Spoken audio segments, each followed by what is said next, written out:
Genoa City is formally humming with pressure when the morning sun rises over Chancellor Park, but no bone could have prognosticated the explosion that was about to rip through the heart of its most important families, because by the end of the day Lily Winters would leave Phyllis Summers stunned with a poke heard half across society. Kane Ashby's long-buried secret plot would eventually be dragged into the light, and the fragile alliances holding this city together would fracture beyond form, starting inside the walls of Chancellor Winters, where Lily stands at the window of her office, replaying every warning sign she ignored, every instinct she silenced, while Devon watches her nearly and says still that Phyllis has been asking questions again, which incontinently tightens Lily's jaw because Phyllis no way asks questions unless she formally knows the answers, and Lily snaps that she can handle Phyllis only for Amanda to enter moments latterly with documents she shouldn't have. Fiscal transfers routed through shell companies tied directly to Kane's old connections overseas,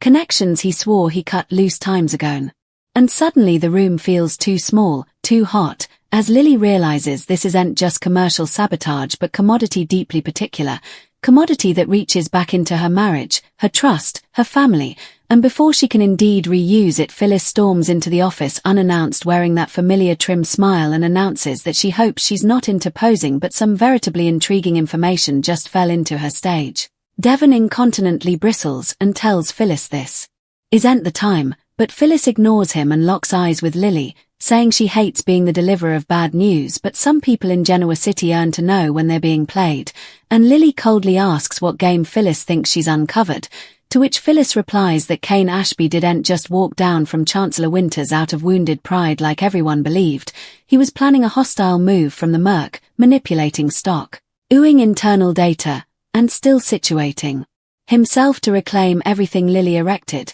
and Lily laughs plaintively at first, calling it another bone of Phyllis's attention-seeking schemes, but Phyllis slides the documents across the office and says she double-checked everything because she knew Lily wouldn't believe her, and as Lily scans the runners her hands begin to fluctuate because every account trail points unmistakably to Kane, and the room goes silent except for Lily's sharp breath as she whispers that Kane would no way do this. He promised her he was done with power games, done with vengeance, done hurting her.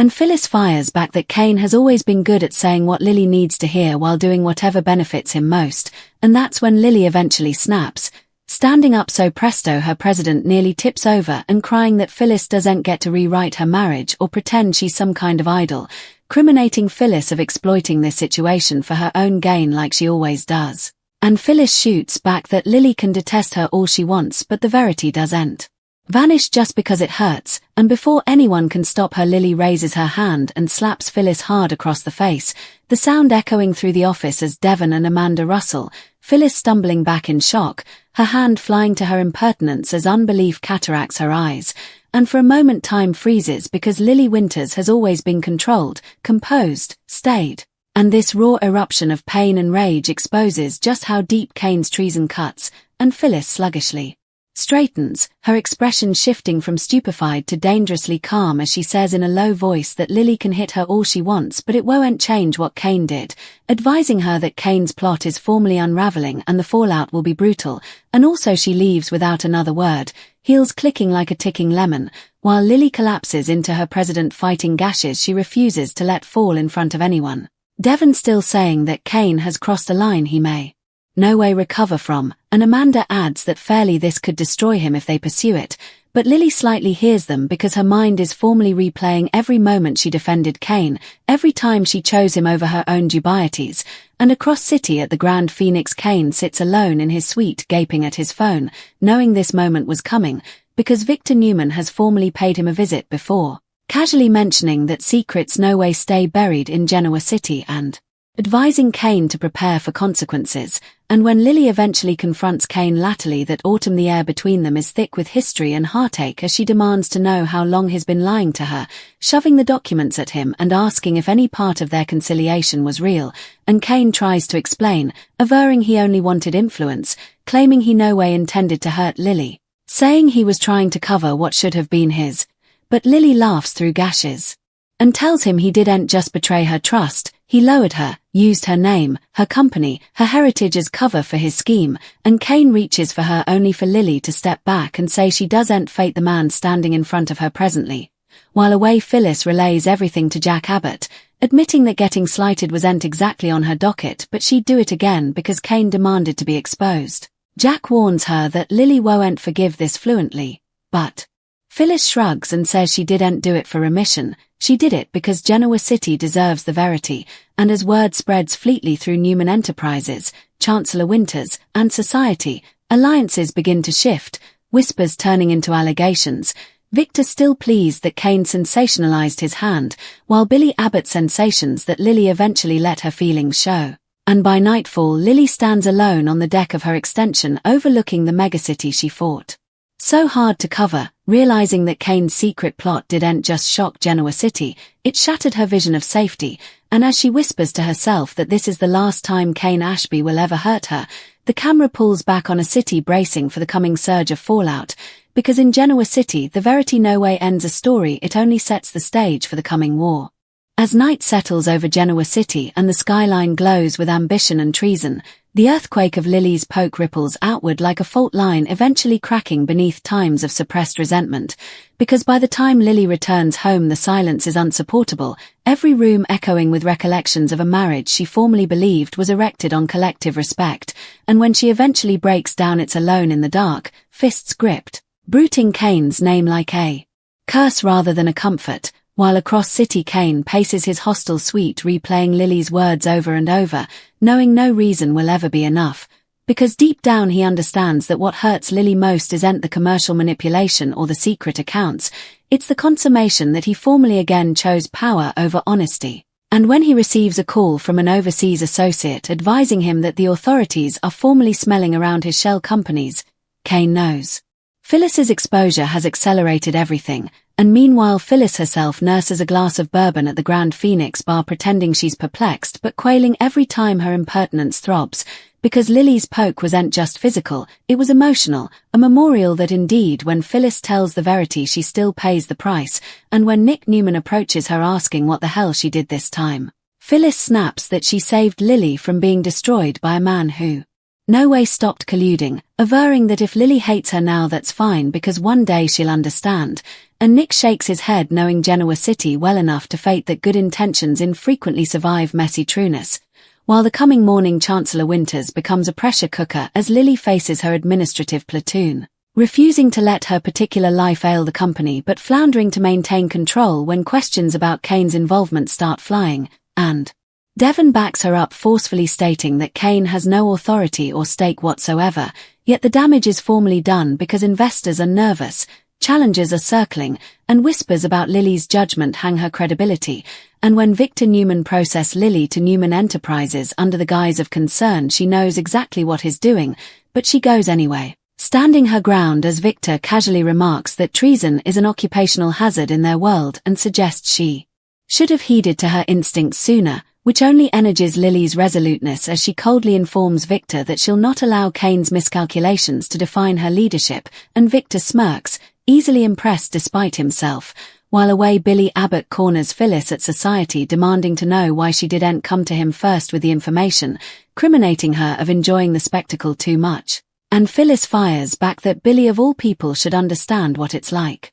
to be betrayed by someone you trusted, and Billy falls silent because she's not wrong, and as pressures mount Jack Abbott urges Lily to consider legal action against Kane, pointing out that guarding the company may bear destroying the man she formerly loved, and Lily admits through gripped teeth that she's set to do whatever it takes, indeed if it means dragging Kane through court and exposing every unattractive detail of his plot. And when Kane eventually shows up at Chancellor Winters, unannounced hopeless to speak to Lily, security tries to companion him out but Lily orders them to let him stay, wanting this battle on her terms, and as Kane pleads that he was trying to reclaim what he lost Lily cuts him off asking how numerous times he planned to lie to her face if Phyllis hadn't interposed, and Kane's silence is answer enough, and Lily tells him she trusted him not just as a mate but as family, reminding him of the children who formerly looked up to him, the life they participated, the offerings she made, and Kane's voice breaks as he admits he felt inapplicable, overshadowed,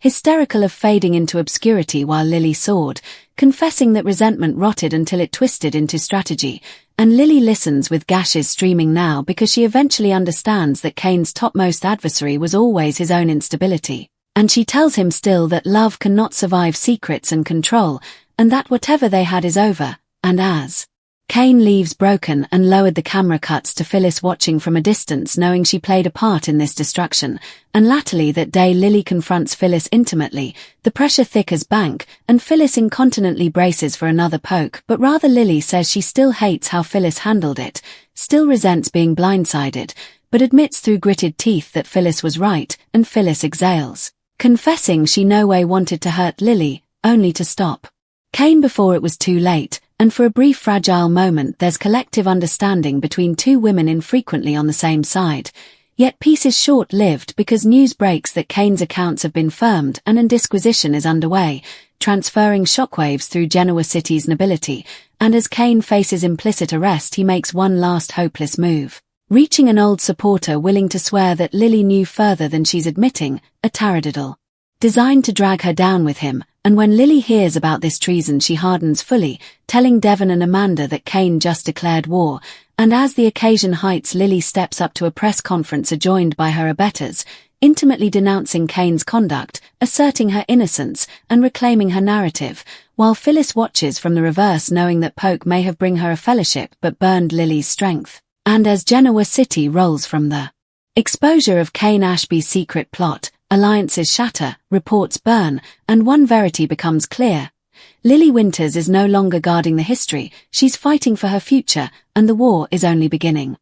As the cameras fade from Lily's recalcitrant press conference and Genoa City buzzes with enterprise, the calm that follows is deceptive, because beneath the polished statements and rehearsed smiles a deeper reckoning is formally underway, one that will test commitment, expose old injuries, and force every player to choose a side, and Lily feels it the moment she steps off the tribune, her knees pulsing slightly as Devon steadies her with a hand at her elbow and murmurs that she did great, that she took control of the narrative, but Lily knows narratives are fragile effects in this city, fluently twisted by those with power and grievances, and as journalists roar questions behind her asking whether she ever suspected Kane's deception, whether love dazed her judgment, Lily keeps walking, jaw set, because answering those questions out loud would mean defying dubieties she's been avoiding. While across city Kane sits alone in an interrogation room under harsh fluorescent lights, his suit rumpled, his confidence eroded by the consummation that the walls are eventually closing in,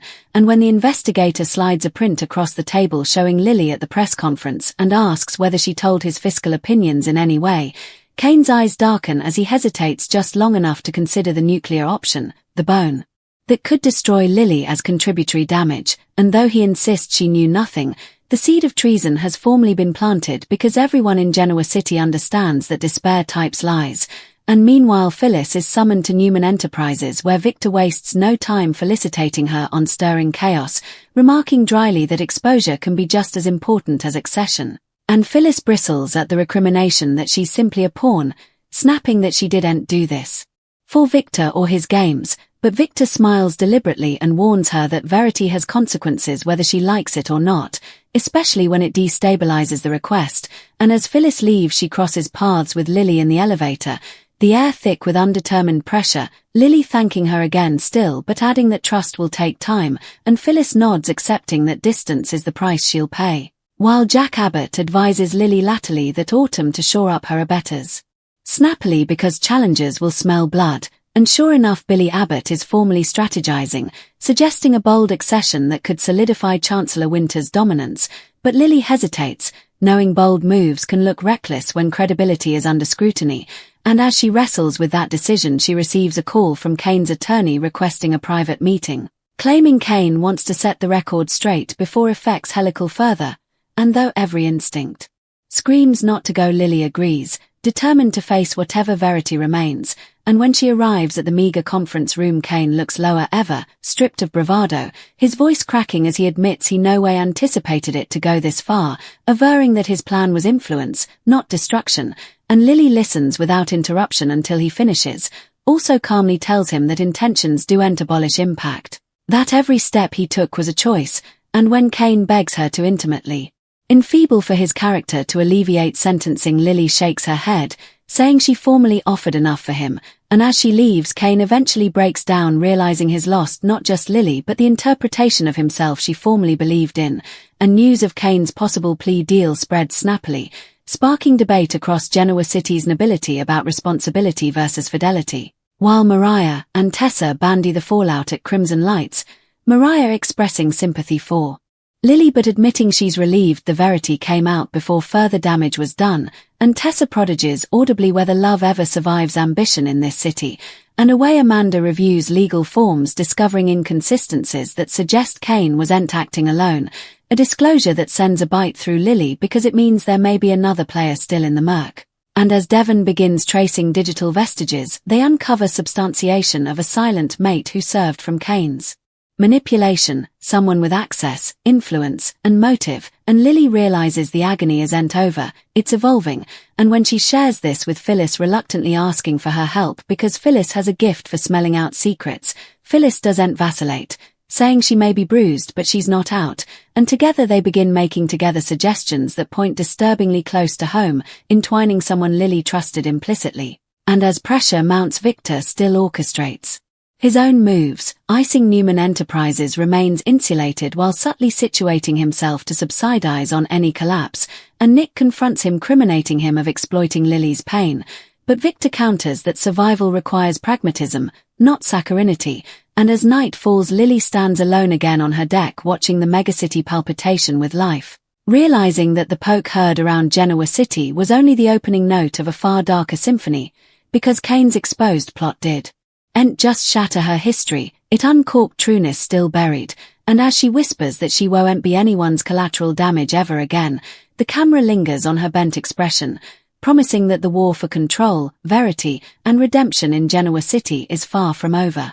As dawn breaks over Genoa City with a deceptive calm, the pressure stewing beneath the face becomes insolvable to ignore, because Lily wakes knowing commodity abecedarian has shifted not just in her particular life but in the balance of power across the megacity, and that feeling is verified the moment she arrives at Chancellor Winters to find Devon formally there with dark circles under his eyes and Amanda pacing with her phone pressed to her observance, bruiting that the silent mate they've been tracking just made a move, and Lily's stomach drops when Amanda reveals that crucial documents have dissolved from the secure garçon overnight, meaning someone inside the company either helped Kane or is now trying to clean up the mess, and Lily feels the sting of treason each over again because she realizes this wasn't just Kane acting alone in despair, this was a coordinated trouble, a chess game played right under her nose. And as Devon pulls up surveillance footage, showing a familiar face entering the structure after hours, Lily's breath catches, because the idea that someone she trusted implicitly could be complicit shakes her further than Kane's plot ever did, and across city Kane is released on bail pending farther disquisition, stepping out into the bedazzling sun girdled by cameras demanding answers, and though he keeps his head down his eyes flick compactly toward Chancellor Winters in the distance, a look that says this story isn't finished. And meanwhile Phyllis meets with Jack Abbott, admitting she suspects the real power play hasn't indeed begun, explaining that Kane was no way the architect type, he was always the factor, the Joe willing to get his hands dirty for someone smarter and further case, and Jack warns her to traipse precisely because exposing that person could enkindle a war Genoa City hasn't seen in times, and Phyllis smirks saying wars are what this city thrives on, while Lily processes the administrative platoon and makes it clear that fidelity isn't negotiable, her voice steady but icy as she announces an internal inspection and warns that anyone involved in Kane's scheme will be dealt with fleetly and intimately, and as murmurs ripple through the room, Lily notices certain faces avoiding eye contact, filing those responses down because leadership now requires alert over trust, and latterly that Autumn Lily is blindsided when Victor Newman requests a private meeting again, this time dropping the pretense of concern and bluntly suggesting a strategic alliance to stabilize Chancellor Winters in exchange for certain concessions, and Lily stiffens, fating the trap incontinently, telling Victor she won't trade her autonomy for protection, and Victor leans back amused, remarking that autonomy is precious when credibility is under attack, and Lily counters that she didn't make her company by bowing to intimidation. And though Victor respects her resoluteness, he warns her that others won't be so patient, and as Lily leaves she wonders whether Victor formally knows further than his letting on, while Kane seeks out Billy Abbott hoping to secure and support her, spinning a narrative of collective resentment toward Lily's success. But Billy sees through it, telling Kane he burned too numerous islands this time, and Kane's frustration hardens into commodity colder as he realizes charm won't save him. And that night Lily meets Phyllis at the Grand Phoenix where they review fiscal trails late into the evening, the atmosphere tense but focused, and Phyllis eventually connects a critical fleck, realizing the silent mate has ties not